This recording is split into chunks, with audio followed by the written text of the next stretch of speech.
This is Vizi Pro 3 channel.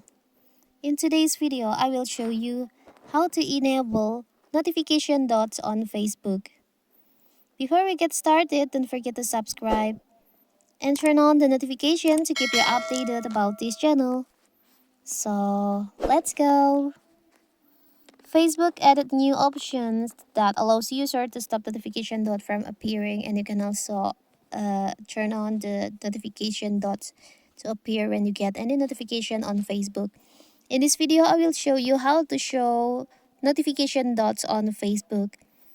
So, first of all, of course, we have to open our Facebook. Now you can go to your settings by tap on the three lines over here. You can tap on settings and privacy.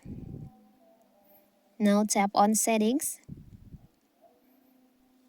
You can scroll down on preferences section. There is an option tab bar. You can tap on that. Tap on manage notification dots. So here, choose which shortcuts will show you notification dots.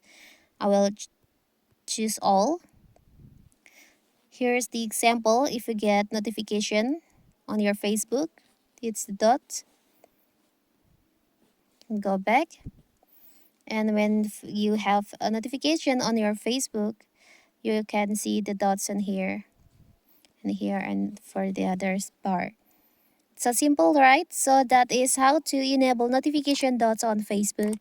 Don't forget to like and subscribe and turn on the notification to keep you updated about this channel.